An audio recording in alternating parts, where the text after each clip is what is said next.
பொலிச்சலூரில் வாழுகின்ற திமுகவிற்கு வாக்களித்த வாக்காளர் பெருமக்களே, உங்களுக்காகத்தான் இந்த ஒரு ஆர்ப்பாட்டம், உங்களுக்காகத்தான் இந்த போராட்டம், எங்களுக்காக கிடையாது. ஏனென்றால் திமுக ஒரு திறனற்ற அரசு, திமுக ஒரு முட்டாள் அரசு, நிர்வாக சீர்கேட்டினை சரியாக செய்யக்கூடிய அரசு என்று பாஜக நிர்வாகிகளுக்கு தெரியும், பாஜக தொண்டர்களுக்கு தெரியும். அதனால்தான் நாங்கள் திமுகவிற்கு வாக்களிக்கவில்லை. ஆனால் திமுகவிற்கு வாக்களித்த வாக்காளர் பெருமக்களே, நீங்கள் சற்று சிந்தித்து பார்க்க வேண்டும். இப்பொழுது நீங்கள் சுகாதாரமாக இருக்கிறீர்களா? உங்களுக்கு போக்குவரத்து சரியாக இருக்கிறதா? கால்வாய் சரியாக இருக்கிறதா? சிந்தித்து பார்க்க வேண்டும். வாக்காளர் பெருமக்கள், நீங்கள் யாருக்கு வாக்களித்தீர்கள்? அந்த அரசாங்கம் உங்களுக்கு தேவையான அடிப்படை வசதிகளை சரியாக செய்து கொடுக்கிறதா? இவர்களது குற்றச்சாட்டு என்ன? இந்த பொலிச்சலூர் ஊராட்சியிலே இவ்வளவு சுகாதார சீர்கேடு, சாலை வசதி சரி கிடையாது, கால்வாய் வசதி சரி கிடையாது, மருத்துவ வசதி சரி கிடையாது. இப்படி இருக்கும் பொழுது அவர்கள் என்ன சொல்கிறார்கள்? ஊராட்சி மன்ற தலைவர் என்ன சொல்றார்? ஊராட்சி மன்ற தலைவர் இங்க இருக்கிறவர் திமுகவை சார்ந்தவர், அதிமுகவை சார்ந்தவர், மாறி மாறி இவர்கள் தான் இருக்கிறார்கள். யாராவது ஒருவர் மூன்றாவது ஆளாக வந்திருக்கிறாரா? வந்திருந்தால்தான் தெரியும் இந்த பொலிச்சலூரின் மாற்றம். எனவே மாற்றத்தை மக்கள் நீங்கள் கொண்டு வர வேண்டும். நிதி இல்லை என்று சொல்கிறார்களே திமுகவினர். ஃபார்முலா 4 ரேஸ் கார் நடக்கிறது சென்னையில. எவன் அப்பா வீட்டு காசு நடக்குது?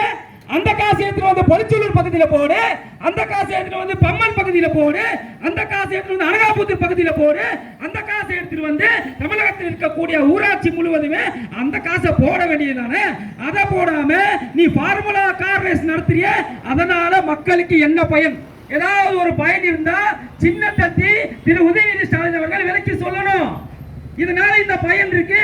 நான் கார் ரேஸ் நடத்துறதுனால 3 வேளை மக்கள் நிம்மதியா சாப்பிடுவாங்க, சுகாதார சீர்கேடு இல்லாம இருக்கும், காலரா வராது, வாந்தி பேதி வராது, வைரஸ் வியாதி வராது, குரங்கு அம்மை வராது, நான் கார் ரேஸ் நடத்தினா இதெல்லாம் வராதுன்னு உன்னால சொல்ல முடியுமா? சின்ன தட்டி அவர்களே, சொல்ல முடியாது. கார் ரேஸ் ஒரு கேடா?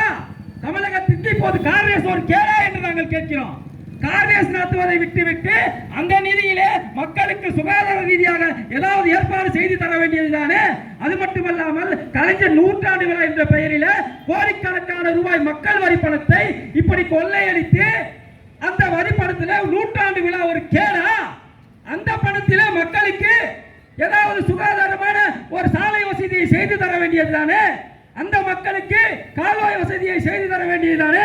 உனக்காகத்தானே வாக்களித்தார்கள். 40 தொகுதியை அள்ளி அள்ளி கொடுத்தார்களே திமுகவுக்கு வாக்களித்த வாக்காளர் பெருமக்கள், அவர்களுக்கு செய்யும் துரோகம் இதுதானா? உங்க அப்பனுக்கு ஒரு கேடா? 100ஆண்டு விழா ஒரு கேடா? 2022 வாவு சிதம்பரனார் அவர்கள் 150வது விழாவை கொண்டாடினார்கள். 150வது பிறந்தநாள் விழா வாவு சிதம்பரனார் கொண்டாடினார். அவருக்கு ஏதாச்சும் பண்ணியா? கப்பலுக்கு பேனா செல வைக்கணும்னு சொன்னியே. வாவு சிதம்பரனார் பேர் என்ன? கப்பலோட்டிய தமிழன். அவருக்கு வச்சிருக்கணும்ல நீ சிலை. கடலிலே வங்கக்கடலிலே நீ அவருக்கு ஒரு சிலை வச்சிருந்தா பாஜக கேள்வி கேட்டிருக்குமா? அதிமுக கேள்வி கேட்டிருக்குமா?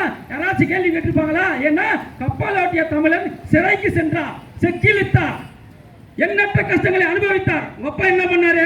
சிறைக்கு சென்றாரா? செக்கிலித்தாரா? அங்கு கொஞ்சி விளையாட பெண்குல பெண்களுக்கு மஞ்சள் எடுத்து பணிபுரிந்தாரா? மானம் கட்டவன்ல வெக்கமா இல்ல உங்களுக்கு? 100ஆண்டு விழா ஒரு கேடா?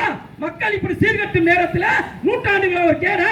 நீங்க ஆட்சிக்கு வந்தீங்களே 2021 அப்பொழுது பாரதியாரோட 100ஆண்டு விழா, அதை கொண்டாடிய வக்கீல்கள் அவங்களுக்கு அவருக்கு ஒரு சிலை வைத்தீர்களா? பாரதியாருக்கு ஒப்பால் என்ன சுதந்திர போராட்ட தியாகியா?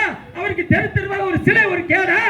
சிந்தித்து பார்க்கணும் மக்களே. நீங்களா தயவு செய்து சிந்திச்சு பார்க்கணும். உங்களுடைய வரி பணம் எவ்வளவு வீணாகிறது. இப்படி ஒரு ஆர்ப்பாட்டம் இங்கு தேவையா? உங்களது நகராட்சி, உங்களது ஊராட்சி நிர்வாகம் சீராக இருந்திருந்தால் இப்படி ஒரு ஆர்ப்பாட்டத்தை பாஜக கையில் எடுத்திருக்குமா?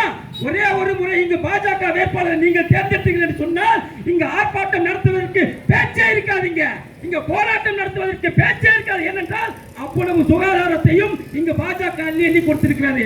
சும்மா கிடையாது. குஜராத்தில் தொடர்ந்து 20 ஆண்டுகள் பாஜக ஆட்சி இருக்குன்னு சொன்னாக்கா அங்கு ஒரு போராட்டம் எதிர்கட்சியால் நடத்த முடியுமா? காங்கிரஸால் நடத்த முடியுமா? ஏனென்றால் அப்படி ஒரு கட்டமைப்பை எங்கள் குஜராத்திலே பாரத பிரதமர் நரேந்திர மோடி அவர்கள் உருவாக்கி கொடுத்திருக்கிறார். அதே போல தமிழகத்திலே பாஜகவிற்கு நீங்கள் ஒரு ஆதரவு கொடுத்து எங்களை தேர்ந்தெடுக்க சொன்னா எதிர்க்கட்சியால மக்களுக்கு குறை இருக்கிறது என்று ஒரு போராட்டம் கூட நடத்த முடியாது. எனவே வாக்காளர் பெருமக்களே, நீங்கள் சிந்தித்து பார்க்க வேண்டும். உங்களது வரி பணம் எவ்வளவு வீணாகிறது என்பதை சிந்தித்து பார்த்து வருங்காலத்திலே பாஜகவிற்கு ஆதரவு அளிக்க வேண்டும் என்று உங்களை பணிவன்போடு கேட்டுக்கொண்டு விடைபெறுகிறேன். நன்றி, வணக்கம்.